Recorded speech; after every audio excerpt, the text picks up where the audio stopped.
There are a lot of things in life that not two people will ever have the same experience of. You know, the way, say, two people are traveling to a certain sport, a certain event, you realize each person will have their own experience, each person will have their own story, and so on. Also, just talk about a certain designer. Some people usually would be like, I liked their experience, I liked how they treated us, others will say they didn't like, and so on. So life is very interesting in a way that how we can share the same item or the same space, but still also have a totally different experience from it. And one of the other things also that life just brings to us, that you realize that people really have a very, very different experience towards and a different story, good or bad, about is menstruation. Hello everybody, and welcome to Naomi's All Inclusive World, where today I'll be looking at a thing or two about the menstruation when girls get to the age of that. Now again, thank you so much to Lubiri Spa for giving us this space to do the shoot. Lubiri Spa is located in Embakasi, just adjacent to the Embakasi police station on Wananegi Plaza, 4th floor. So pop in there for your barber services, for your nail spa, for your body massage, and so on, and you will enjoy the space, the experience, and so on. And yes, they also have a good parking, should I mention. Now back to the subject. Menstruation to girls when they get to that age is a very diverse subject. And this also just becomes personal, since I am also a woman who experiences this and also who has had to do some reading around it because the experience is not good. Now, menstruation cramps, if I can just put it, that also called Dysmenorrhea, okay, is the crampiness, is the pain, is the discomfort that someone feels. And someone here is a woman, a girl who has reached the age of experiencing her periods, that could actually be painful or not, number one. Number two, that could also vary in terms of the duration, the heaviness of the flow, and just everything that comes around it. Now, different women experience different flow durations, like I have mentioned, pains and just and the discomfort around the days. We have girls who tell you they have their periods for 2 days and they're good. Others tell you they have their periods for 4 days and they're good. Others go as far as a whole week and more, and so on. And also just the variance in the flow. Now, to you, a parent especially, who might be having girls, say, in this particular bracket, I must really mention this, that they are not the same when it comes to this experience. 2 girls or 3 girls, even if they're triplets or twins, don't have the same experience when it comes to the menstrual cycle. I mean, just because, say, for example, one of your daughters does not need painkillers during her menstruation, and therefore, like, all she needs are sanitary pads and she's fine, it doesn't mean that is the standard. Or just because one of your other daughters actually has to have strong painkillers and have to have double the amount of sanitary pads the other one needs because her flow is heavier, or maybe her flow takes longer than the other, doesn't really then mean her way is the standard. Just the issue around menstruation is very diverse. It's different from one woman to another. My story is totally different from the other one. Number one, our stories also change from month to month. You realize, like, some of us actually end up having, like, say, for example, heavier flows, longer flows, more painful flows if we've been very stressed, if the week has been tough, say, for example, if you've been going through a lot of stuff, which all of us anyway go through, and so on.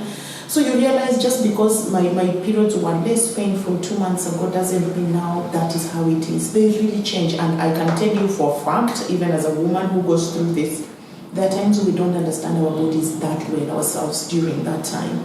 It's all over, it's painful, you can't even tell where the pain is, and so where the pain is coming from, whether it's coming from the back or the abdomen, whether you need to lie on your tummy or on your back or on your side, and so on. It can be really terrible, especially the first days, maybe the first 1 or 2 days. And that's why when your daughter or when your girl goes like she really needs, say, that extra money for the painkillers beside the sanitary pads, don't think it's a luxury. And don't be quick to go like, why do you need money? How come your sister doesn't need painkillers? And so on. We are very, very different. Or you see sometimes even just those comments. And I had this from one of the young ladies who was talking to me, and this was from her aunt she lives with. The way these kids, for all I know, she might be asking for this money to go and purchase family planning pills, and so on. And that really offended her, that really hurt her, because one, she's like, if auntie had just an idea of the pain I have to go through, she would not have said that. And number two, her being a woman, she would have expected that this young lady expected that probably her auntie would have understood this better, but apparently she did not. And there we go again. That's why I'm saying, don't make your experience the basis of how to treat others who are going through this, or don't make your experience the standard of now how you should, say, for example, treat the girls who are going through this, who are under your care. Each case is very, very different, and so should be the approach and the treatment to each girl. Now, I also just need to mention that menstruation in itself is not a disability. If anything, is a good thing. When a girl gets to that age of starting to have periods, she should experience periods. So actually, her having the monthly periods is a good thing, is a sign that she's okay, and so on. The question should be the experience during that time. We actually have had people who always actually have almost painless periods, and they have ended up still having conditions like fibroids, like, just issues that need to be medically corrected. And we have had people who have always had painful periods, and they still apparently don't have fibroids, and they still don't have other conditions. And so again, it's case by case.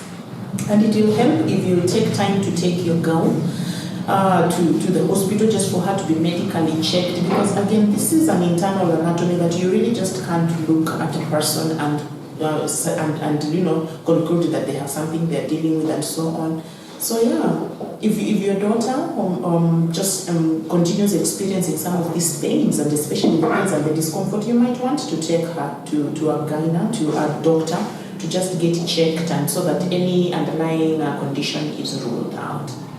And another thing is just, it helps when those around us, just help us in feeling comfortable. Like if you're a parent, make sure you give your girl enough sanitary pads. It ups her esteem, her self-esteem. Because can you imagine if I run out of sanitary pads, I'm still experiencing my periods, I want to miss class if I'm in school, because then what will happen? I might miss my clothes.